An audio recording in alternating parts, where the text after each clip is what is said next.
The jungle breathes in silence, its shadows stretching long across the beach. A single conch shell lies shattered in the sand, fragments scattered like broken promises. The ocean whispers to itself, indifferent to what came before, indifferent to innocence lost, to blood spilled, to screams swallowed by the trees. This is not a story about survival, it's a confession of how quickly we can unmake ourselves. They arrived as boys, their faces still soft with youth, their laughter ringing out against the crash of waves. Their plane had torn through the sky like a comet spiraling into oblivion, leaving only wreckage behind. When they stumbled onto this island, a paradise of palm trees and turquoise water, they saw salvation. They thought they were free. But freedom has many faces, and theirs would soon wear the mask of madness. At first, there was hope. Ralph stood tall among them, his fair hair catching the sunlight, his voice steady enough to calm the chaos bubbling beneath the surface. He held up the conch shell, its pearlescent curve gleaming, and declared it a symbol of order. "Whoever holds the conch," he said, "gets to speak." It was simple, almost childlike in its purity. And for a moment, it worked. The boys gathered around him, their eyes wide with trust, their hearts beating as one. For a moment, they believed they could build something beautiful here. But even then, the cracks were beginning to show. Jack Merido watched from the edges of the group, his sharp features framed by red hair that seemed to burn brighter than the sun. His gaze flickered between Ralph and the forest beyond, where shadows moved like living things. There was hunger in his eyes, not just for food but for power. He didn't want rules or speeches or shells. He wanted fire. He wanted blood. Fire became their obsession early on. Fire meant rescue, fire meant escape. But fire also devours. It spreads uncontrollably, consuming everything in its path. Just like fear. The beast, the thing none of them could name at first, began as a whisper, a shadow glimpsed in the dark. It grew louder, more insistent, until it consumed their dreams. Piggy, the boy with glasses too big for his face and wisdom too heavy for his age, tried to reason with them. "It's just us," he insisted, his voice trembling under the weight of his own disbelief. "There's no beast. It's just people." But reason is fragile when fear takes hold. Fear feeds on uncertainty, on isolation, on the endless stretch of night. The Litluns cried in their sleep, clutching each other like lifelines. Semneric whispered stories of glowing eyes in the jungle, of shapes moving in the darkness. Even Ralph felt it sometimes, an itch at the back of his neck, a prickle along his spine, as if the trees themselves were watching him. Jack saw an opportunity in their terror. Where Ralph sought order, Jack offered release. He painted his face with clay and charcoal, transforming himself into something wild, something untamed. The others followed him, drawn by the promise of forgetting who they were. Hunting became their ritual, their religion. The pigs they killed weren't just animals. They were sacrifices to the beast within. Each kill brought them closer together, bound by blood and adrenaline. And with every hunt, they left another piece of themselves behind. Simon knew better. Simon, with his quiet strength and strange knowing, understood what the others refused to see. The beast wasn't out there in the jungle. It was inside them. He wandered alone into the heart of the island, seeking answers where no one else dared to go. In the clearing, surrounded by buzzing flies, he found the truth waiting for him. A dead parachutist hung suspended from the trees, his body swaying gently in the breeze. The boy's monster was nothing more than a corpse caught in the wind, a grotesque mirror reflecting their own decay. But Simon never got the chance to tell them. By the time he returned to the beach, the hunters had descended fully into savagery. They danced around the fire, chanting and screaming, their painted faces glowing in the flickering light. To them, Simon was no longer human, he was prey.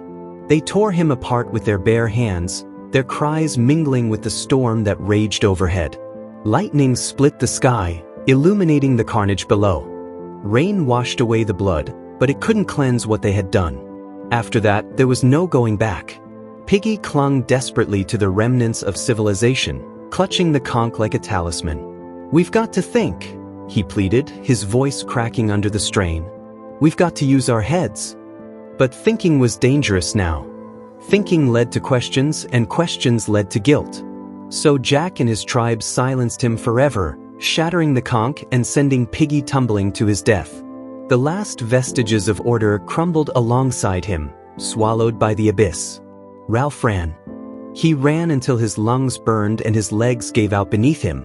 The island had become a labyrinth of fear, every tree a potential hiding place for enemies, every sound a threat. He crouched in the underbrush, listening to the hunters' war chants echo through the jungle. They were closing in, armed with spears and madness. He thought of home, of mothers and fathers and warm beds. He thought of the boy he used to be, the boy who once believed in fairness and justice. That boy was gone now, buried somewhere deep in the dirt. And then, just as all hope seemed lost, the unthinkable happened. A naval officer appeared on the beach, his uniform crisp and clean against the filth of the island. The boys froze, their weapons slipping from their hands. Some of them began to cry, the weight of what they'd done crashing down on them all at once. Others stared blankly, unable to comprehend how far they'd fallen. The officer looked at them with pity, shaking his head. "I should have thought," he murmured, "that a pack of British boys, you're all British, aren't you, would have been able to put up a better show than this." His words stung, not because they were cruel, but because they were true. These boys, these children, had proven themselves capable of horrors beyond imagination. Civilization, it turned out, was thinner than anyone realized, a delicate web spun over the abyss. The rescue felt hollow, like a bell that had been rung too many times and now produced only a dull clang. The boys stood on the beach, their faces streaked with dirt and tears, as the officer ushered them toward the waiting ship. They moved mechanically, like marionettes whose strings had been cut but still twitched with residual energy. Ralph walked among them, his body heavy with exhaustion, his mind heavier still. He didn't look at the others, not Jack, whose painted face was smeared with ash, not Semneric, who clung to each other like frightened animals, not the Litluns, whose wide eyes darted around as if searching for something they couldn't name. He kept his gaze fixed on the ground, afraid of what he might see in their faces, or worse, what they might see in his. As the boat pulled away from the island, the jungle receded into the distance, its green canopy blending into the horizon until it disappeared entirely. The boys sat in silence, their bodies swaying gently with the motion of the waves. No one spoke. There was nothing left to say. The weight of what they had done hung between them, invisible yet suffocating, pressing down on their chests until it was hard to breathe. Some of them stared out at the sea, watching the water ripple under the sun. Others closed their eyes, trying to shut out the memories, but sleep brought no relief, only nightmares filled with fire and blood and the sound of chanting voices. Ralph leaned against the railing, his fingers gripping the metal so tightly that his knuckles turned white. He thought about Simon, about Piggy, about all the things they had lost. Not just lives, but pieces of themselves, pieces that could never be reclaimed. He remembered the first day on the island, when everything had seemed possible, when the world had stretched out before them like an empty canvas waiting to be painted. How naive they had been. How blind. He wondered if anyone back home would understand what had happened, if anyone could ever truly grasp the darkness that had taken root inside them. Or would they smile politely, pat him on the back, and tell him he was safe now? Would they expect him to forget? But forgetting wasn't an option. The island had marked them, branded them with its savagery.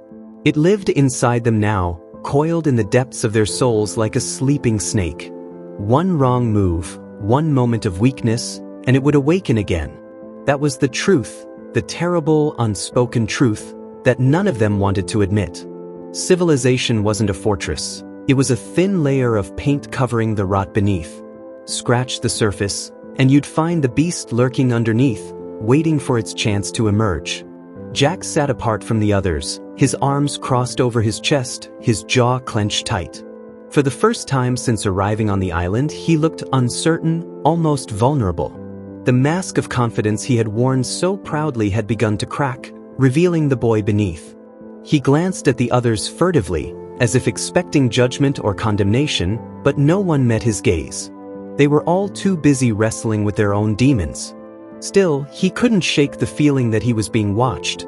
that somewhere, somehow, the island was still watching him.